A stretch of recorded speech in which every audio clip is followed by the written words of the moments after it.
Hello students, welcome to CBSE and WP tuitions. आज हम लोग करने वाले हैं आपके साइंस के third chapter fibre to fabrics के पेज 20 से। पेज 20 में हम लोगों ने कॉटन तक कंप्लीट किया था पिछले वाले वीडियो में। इस वीडियो में हम करेंगे जूट से। ठीक है, तो स्टार्ट करते हैं। Jute fibre is obtained from the stem of jute plant. तो एक छोटा सा रिवाइज कर लेते हैं कि कितना फाइबर्स होता है, कितने टाइप का फाइबर्स होता है। Cotton, silk, synthetic and wool. Yes, अब जूट को हम उतना ज्यादा अभी मेंशन नहीं किया है वहां पे। क्यों नहीं किया है? क्योंकि जूट पहले बहुत चलता था, लेकिन अब जूट का थोड़ा यूज कम हो गया है। लेकिन फिर से जूट का यूज स्टार्ट हो गया है क्योंकि इकोसिस्टम की वजह से। क्योंकि जब हम सिंथेटिक फाइबर्स मतलब लेबोरेटरी केमिकल प्रोसेस फाइबर्स, वो हमारे एनवायरनमेंट के लिए हार्मफुल है, तो इसलिए फिर से जूट फाइबर का प्रोडक्शन एंड यूज बहुत ज्यादा स्टार्ट हो गया है। ठीक है, पहले ये जूट फाइबर बहुत यूज होता था, लेकिन अभी थोड़ा कम हो गया था। लेकिन कुछ दिन पहले से या फिर कुछ ईयर्स से फिर जूट फाइबर का बैग्स या फिर जो चीजें यूज होता है जूट फाइबर में, तो वो स्टार्ट हो गया है। तो हम देखते हैं, jute fibre is obtain from the stem of jute plant. तो जूट फाइबर क्या है? प्लांट सोर्स है। तो वो कहां से ऑब्टेन होता है? जूट प्लांट के स्टेम से। ये जूट प्लांट है, जूट प्लांट के जो स्टेम है, यहां से जूट फाइबर ऑब्टेन होता है। It is cultivated during rainy season. तो ये कल्टिवेटेड होता है रेनी सीजन में मेनली। क्यों रेनी सीजन में कल्टिवेटेड होता है? क्योंकि जूट प्लांट को ग्रो करने के लिए बहुत पानी चाहिए। ओके, इसलिए रेनी सीजन में ज्यादा कल्टिवेटेड होता है। In India jute is mainly grown in West Bengal, Bihar and Assam. तो इंडिया में जूट कहाँ ज्यादा कल्टिवेट होता है? वेस्ट बंगाल, बिहार एंड आसाम। क्यों? क्योंकि इन तीनों स्टेट में रेनी सीजन में रेन बहुत ज्यादा होता है। तो वो जो वाटर लॉगिंग कैपेसिटी मतलब सॉयल में वाटर जम जाने का जो कैपेसिटी है, तो ये इन तीनों स्टेट में ज्यादा है। इनका जो सॉयल है उनमें वाटर ज्यादा लॉग हो सकता है, मतलब ज्यादा स्टोर हो सकता है। तो ये बहुत हेल्प करता है जूट प्लांट के ग्रो के लिए। ठीक है, the jute plant is normally harvested when it is at flowering stage. तो जूट प्लांट कब हार्वेस्ट किया जाता है? मतलब जूट कब हार्वेस्ट किया जाता है? मेनली जब फ्लावरिंग स्टेज में आता है। The stems of the harvested plants are immersed in water for few days. ठीक है, तो जूट प्लांट हार्वेस्ट करने के बाद, वो कट करने के बाद क्या किया जाता है? जो वाटर मतलब लॉग हो जाएगा। एक सॉयल है, सोचिए ये आपका सॉयल लेवल है, एंड रेनी सीजन में इतना रेन होता है कि वाटर बहुत जम जाता है, जम के वाटर लेवल हाई हो जाता है, इतना गैप रहता है। इनमें जब वाटर जम जाता है, उस जमे हुए वाटर में जूट प्लांट के स्टेम को हम ऐसे डुबो के रख देते हैं। ठीक है, कट करके डुबो के रख देते हैं पूरे स्टेम को। उससे क्या होता है कि जो जूट का फाइबर है, ये सोचिए जूट का स्टेम है, तो इस स्टेम में जो फाइबर्स होंगे जूट का, वो फाइबर थोड़ा सेपरेट हो जाता है। क्यों? वाटर की वजह से वो सॉफ्ट हो जाता है एंड सेपरेट हो जाता है, नहीं तो स्टेम से अलग करना बहुत टफ हो जाएगा। ओके, तो वो जूट फाइबर को डुबो के रख देते हैं। The stems rot and fibres are separated by hand. तो वो जो स्टेम्स होता है, उस स्टेम्स का जो अपर पार्ट क्या होता है? बहुत हार्ड होता है, तो उसको वो रॉट कर जाएगा। ठीक है, वो रॉट करने के बाद अंदर का जो फाइबर है वो निकाल के आ जाएगा। तो सॉफ्ट होने की वजह से वो हम हाथ से ही निकाल सकते हैं। Okay, to make fabrics all these fibres are first converted to yarns। How it is done?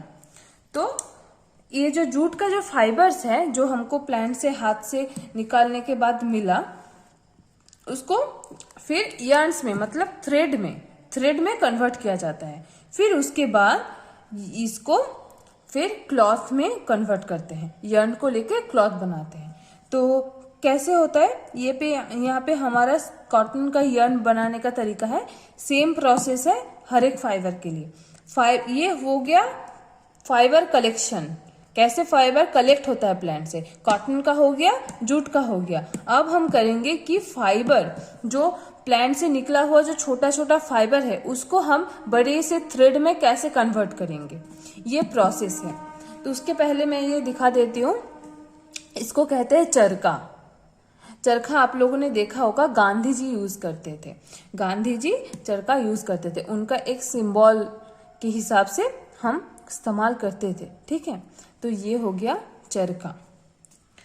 पहले देखिए activity 4, spinning cotton yarn, you can try making cotton yarn yourself. Activity 4, hold some cotton wool in one hand, आपको एक cotton wool आपके हाथ में रखना है। Pinch some cotton between the thumb and 4 finger of other hand. तो आपको क्या करना है, अपने थंब में एक कॉटन का ऊल का एक पार्ट लेना है, फिर वो अपने 4 फिंगर में ऐसे पिंच करना है। ऐसे पिंच करके रखने के बाद दूसरे हाथ से आपको कॉटन को खींचना है धीरे धीरे, और खींचते खींचते आपको वो ट्विस्ट करना है। जब आप ट्विस्ट करोगे तब देखना धीरे धीरे धीरे धीरे वो थ्रेड बन जाएगा, एक लंबा सा थ्रेड बन जाएगा। तो इसको ही कहते हैं कॉटन का स्पिनिंग। जैसे कि सिर्फ कॉटन का नहीं, ये हर एक फाइबर का स्पिनिंग सेम प्रोसेस है yarn बनाने का। क्या स्पिन करना पड़ेगा, ट्विस्ट करना पड़ेगा। तो इसके लिए मशीन आता है, मशीन होता है, जैसे कि चरखा एक मशीन होता है। एंड ऐसे बहुत सारे, अभी तो बहुत मोटराइज्ड मशीन आ गए हैं, तो हम देख लेते हैं यहाँ पे। while continuously twist, now gently start pulling out cotton। अब धीरे धीरे से कॉटन को पुल करना है while continuously twisting the fiber। तो धीरे धीरे ट्विस्ट करते करते उसको खींचना है। Are you able to make a yarn? Yes, I am able to make the yarn। The process of making yarn from the fiber is called spinning। तो what is spinning? Spinning is the process of making yarn from the fibers, ठीक है, of any fiber, that is maybe cotton, jute, maybe it's silk, कोई भी fibre हुआ, ठीक है। In this process fibres from a mass of cotton wool are drawn out and twisted. तो इस process में क्या होता है, एक कॉटन वूल से आपको, एक मास ऑफ कॉटन वूल से आपको निकालना है एंड वो ट्विस्ट करना है, ठीक है। This brings the fibres together to form a yarn। तो ये क्या करता है, ये फाइबर को एक साथ बांधता है एंड ट्विस्ट करने से yarn बन जाता है। A simple device is used for spinning in a hand spindle is also called तकली। तो what is तकली? ये है तकली। तो इसमें एक छोटा सा डिवाइस है स्पिन करने के लिए। तो इससे ट्रेडिशनल वे में, मतलब ओल्ड एज में, इससे क्या बनता था, कॉटन बनता था। हालांकि अभी भी कहीं कहीं जगह पे इससे ही, तकली से ही बनता है, लेकिन पहले ज्यादा यूज होता था। अभी टेक्नोलॉजी बहुत इम्प्रूव कर गई है, अभी बहुत अमेजिंग मशीन्स आ गए हैं, तो उससे बनता है। Another hand operated device used for spinning is चरखा। एंड अनदर डिवाइस क्या है, ये चरखा, ये मशीन से बनता था। फिर उसके बाद यूज ऑफ चरखा was popularised bye Mahatma Gandhi. मैंने जो कहा कि महात्मा गांधी से ये चरखा पॉपुलराइज्ड हो गया। Mahatma Gandhi, father of our nation, as part of the independence movement. तो इंडिपेंडेंस मूवमेंट में तो वो सेल्फ मतलब हम लोग खुद काम करेंगे, ऐसा सत्याग्रह, ऐसा मूवमेंट में तो महात्मा गांधी ने तो ये चरखा का इस्तेमाल किया था। He encourage people to wear clothes made of home spun yarn termed as khadi and shun important cloth made in mills of Britain। तो उन्होंने क्या किया था, उन्होंने कहा था कि हम ब्रिटिश का कपड़ा, ब्रिटिश के मिल्स का कपड़ा नहीं पहनेंगे, हम लोग खुद अपने घर में कॉटन से, कॉटन या फिर सिंथेटिक कुछ भी हो, तो खुद का कपड़ा खुद बुनेंगे।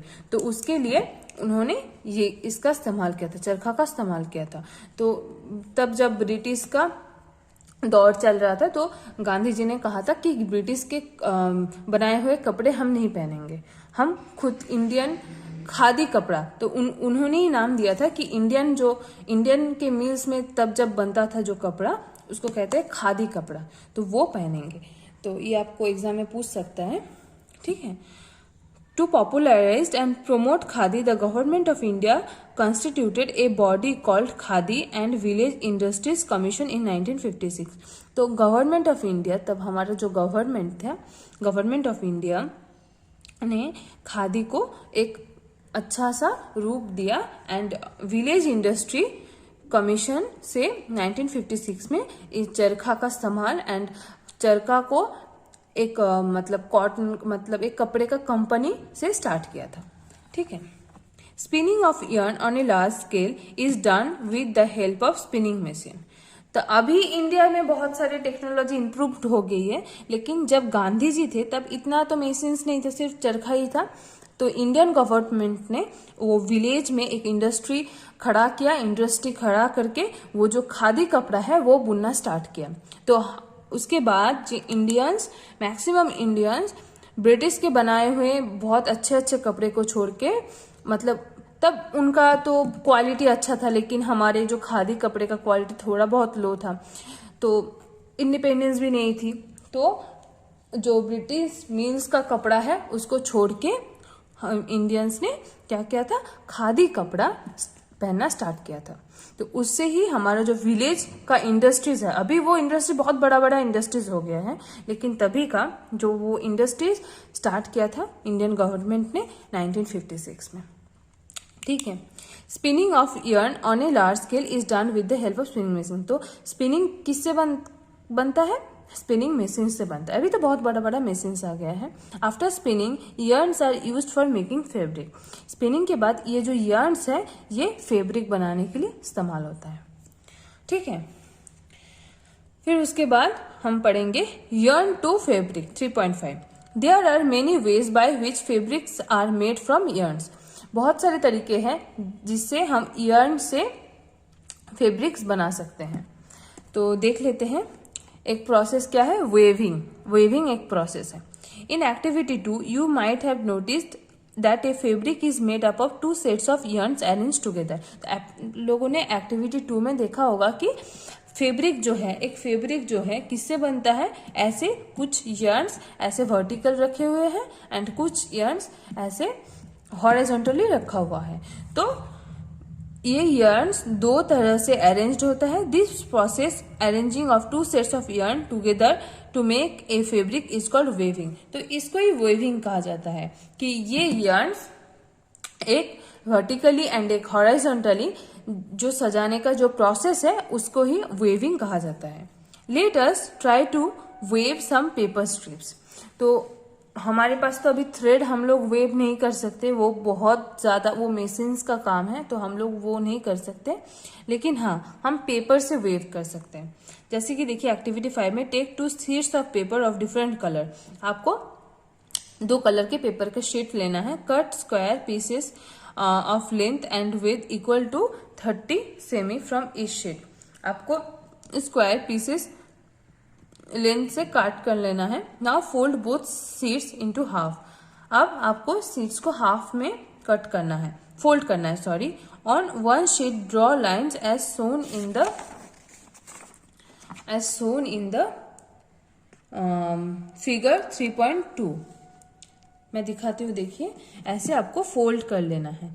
ठीक है। ऐसे फोल्ड करके क्या करेंगे, ऐसे आपको स्ट्रिप्स में, लंबा लंबा स्ट्रिप्स में, कुछ स्ट्रिप्स ऐसे लंबा लंबा होगा, ऐसे ऐसे लंबा होगा, फिर कुछ स्ट्रिप्स ऐसे लंबा होगा। ठीक है।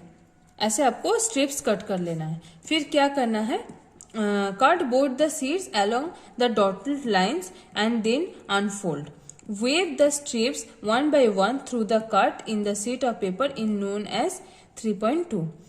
Figure 3.2D shows the pattern after waving all the strips. तो मैं आपको छोटा सा एक एग्जाम्पल दिखाती हूँ। मैंने कुछ पेपर कटिंग्स किए हैं, आप थोड़ा देख लीजिए।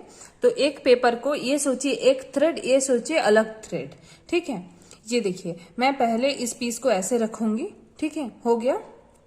तो दूसरे पीस को मैं, आप थोड़ा देख लीजिए, मैं ज्यादा नहीं करूंगी। तो दूसरे पीस को एक अंडर एक ऊपर, तो इसको कहते हैं वेविंग प्रोसेस। तो देखिए, तो ये पीस ऊपर है तो इस पीस को हम नीचे डालेंगे। तो ऐसे करके हम वेव करने देंगे। ये देखिए एक पीस ऊपर रहेगा, एक पीस नीचे रहेगा। ठीक है। ऐसे करके हम वेव करेंगे। फिर उसके बाद क्या होगा, ये देखिए, ये हो गया हमारा सेकेंड स्ट्रिप। फिर अगला स्ट्रिप कैसे जाएगा, ये ऊपर से गया है तो इसके नीचे से जाएगा ऐसे। तो थर्ड स्ट्रिप हम कैसे करेंगे, ये ऊपर से गया है तो इसको नीचे से फिर ऐसे। ये जब आप बड़े से पेपर में करेंगे तो आपको ज्यादा मजा आएगा। तो अब देखिए, ऐसा ही थ्रेड को बुना जाता है। तो एक स्ट्रिप ऊपर, ये देखिए ये वाला स्ट्रिप, ये जो हॉरिजॉन्टल वाला स्ट्रिप है, ये इसके नीचे से गया है, इसके ऊपर से गया है एंड इसके फिर नीचे से गया है। ऐसे करके हम स्ट्रिप्स को कर लेंगे। ठीक है, ये ऐसे ही थ्रेड्स को अगर ऐसे ही बुना जाए तो देखिए अभी नहीं गिर रहा है। क्यों नहीं गिर रहा है, ऐसे ही क्लॉथ बनता है। ठीक है, अब in a similar manner 2 sets of yarn are woven to make fabric. Same process से हम yarn से फैब्रिक बना सकते हैं, ऐसे ही वेव करके। The yarns are much thinner than our paper strips. हमारे जो yarns है बहुत थिन होते हैं, थ्रेड्स बहुत थिन होते हैं पेपर स्ट्रिप से, लेकिन वेविंग का प्रोसेस सेम है। Weaving of fabric is done on looms. तो लूम्स में वेविंग प्रोसेस चलता है। लूम्स कैसा होता है, ऐसा ही कुछ होता है। ये है हैंड लूम, मतलब हाथ से करा जाता है, लेकिन ऐसा ही होता है आपका power operated, that is machine loom. Machine looms में वो मेसिन अपने आप करता है। तो ये हैंड लूम है। द लूम्स आर इधर हैंड ऑपरेटेड और पावर ऑपरेटेड।